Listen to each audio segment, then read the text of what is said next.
The Rise and Fall of Ancient Egypt, the History of a Civilization from 3000 BC to Cleopatra by Toby Wilkinson. Chapter 1. In the Beginning, the First King of Egypt. In a tall glass case in the entrance hall of the Egyptian Museum in Cairo stands an ancient slab of fine-grained greenish-black stone about 2 feet high and no more than an inch thick, shaped like a shield. It's carved on both sides in low relief. The scenes, though still crisp, are difficult to make out in the diffuse, hazy light that filters down through the dusty, glazed dome in the museum ceiling. Most visitors barely give this strange object a second glance as they head straight for the golden riches of Tutankhamun on the floor above. Yet, this modest piece of stone is one of the most important documents to survive from ancient Egypt. Its place of honour at the entrance to the Egyptian Museum, the world's greatest treasure house of pharaonic culture, underlies its significance. It is the object that marks the very beginning of ancient Egyptian history. The Narmer palette, as it is known to Egyptologists, has become an icon of early Egypt, but the circumstances of its discovery are clouded with uncertainty. In the winter of 1897-8, the British archaeologist James Quibell and Frederick Green were excavating the ancient site of Nekhen, the modern Kom el Amar, the city of the Falcon, as far south of Egypt. In the far south of Egypt. The 19th century was still the era of treasure-seeking, and Quibell and Green, though more scientific in their approach than many of their contemporaries, were not immune from the pressure to discover fine objects to satisfy their sponsors back home. So having chosen to excavate at Nekhen, a site eroded through countless centuries and largely devoid of major standing monuments, they decided to focus their attention on the ruins of the local temple. Though small and unimpressive by comparison with the great sanctuaries of Thebes, this was no ordinary provincial shrine. Since the dawn of history, it had been dedicated to the celebration of Egyptian kingship. The local falcon god of Nekhen, Horus, was the patron deity of the Egyptian monarchy. Might the temple, therefore, yield a royal treasure? As the two men worked away, their initial results were disappointing. Stretches of mud brick wall, the remains of a mound faced in stone, a few worn and broken statues, nothing spectacular. The next area to be investigated lay in front of the mound, but here the archaeologists encountered only a thick layer of clay which resisted systematic excavation. The city of the Falcon seemed determined to keep its secrets. But then, as Quibell and Green dug their way through the clay layer, they came upon a scatter of discarded ritual objects, a motley collection of sacred paraphernalia that had been gathered up and buried by the temple priests sometime in the remote past. There was no gold, but the main deposit, as they optimistically called it, did contain some interesting and unusual finds. Chief among them was a carved slab of stone.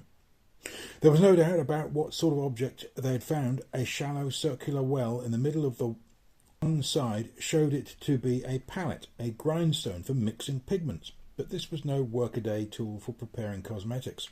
The elaborate and detailed scenes decorating both sides showed that it had been commissioned for a much loftier purpose, to celebrate the achievements of a glorious king. He came to the throne around 2950 BC, the first king of the first dynasty. In the mud of Nekhen, Quibell and Green had stumbled upon ancient Egypt's founding monument. While Narmer may be the first historical king, he is not the beginning of Egypt's story. The decoration of his famous palette shows the art of the Egyptian royal court and the iconography of kingship already in their classic forms. However, some of its stranger motifs, like the intertwined beasts with serpentine necks and the bull trampling the walls of an enemy fortress, hark back to a remoter prehistoric past. On his great commemorative palette, Narmer was explicitly acknowledging that the cornerstones of Egyptian civilization had been laid well before his own time. The desert blooms. As the Narmer palette demonstrates On a small scale and at an early date, the Egyptians achieved a mastery of stone carving unsurpassed in the ancient or modern world. Diverse and abundant raw materials within Egypt's borders, combined with great technical accomplishment, gave the Egyptians a highly distinctive medium for asserting their cultural identity. Stone also had the advantage of permanence, and Egyptian monuments were consciously designed to last for eternity. The origin of this obsession with monumentality begins in the Western Desert, near the modern border between Egypt and Sudan. The remote place is known to archaeologists as Napta Playa. Today, a tarmacked trunk road carves through the desert only a mile or two away, bringing construction traffic to Egypt's New Valley project. But until very recently, Napta Playa was as far away from civilization as it was possible to get. Its main distinction was as a pit stop on the cross-country route between the desert springs of Bur Kesiba and the shores of Lake Nasser.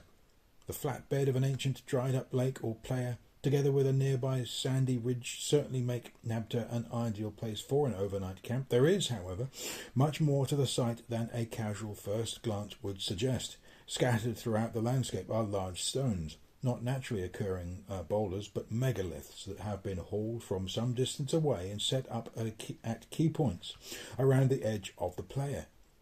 Some stand in splendid isolation as sentinels on the horizon. Others form a linear alignment.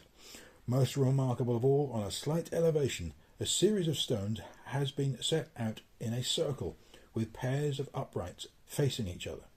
2 pairs are aligned north-south, while 2 more point towards the midsummer sunrise. Previously unknown and entirely unexpected, Nabta Playa has emerged from obscurity as the ancient Egyptian Stonehenge, a sacred landscape dotted with carefully placed stone structures. Scientific dating of the associated sediments has revealed a startlingly early date for these extraordinary monuments, the early 5th millennium BC. At that time, as in even earlier periods, the Sahara would have been very different from its current arid state.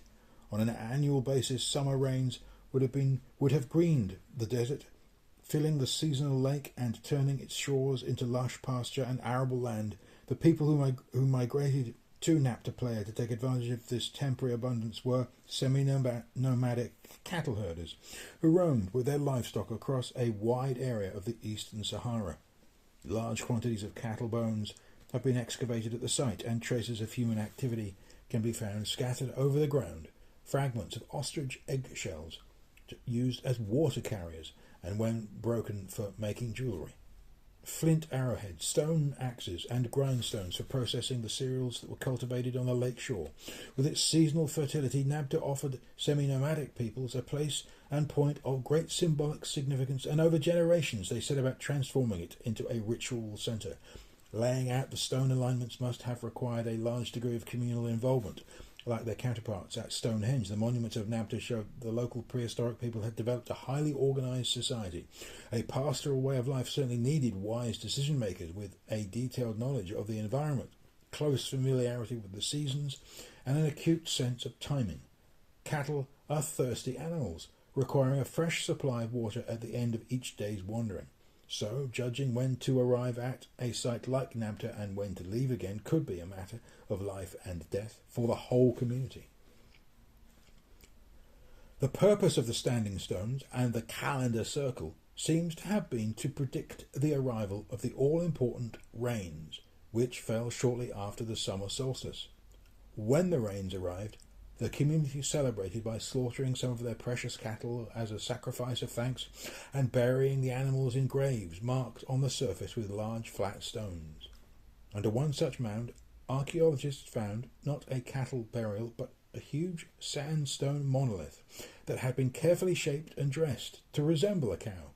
Dated like the calendar circle to the early 5th millennium BC, it is the earliest known monumental sculpture from Egypt. Here are to be found the origins of pharaonic stone carving. In the prehistoric western desert, among wandering cattle herders a millennium and more before the beginnings of the first dynasty, archaeologists have been forced to rethink their theories of Egypt's origins.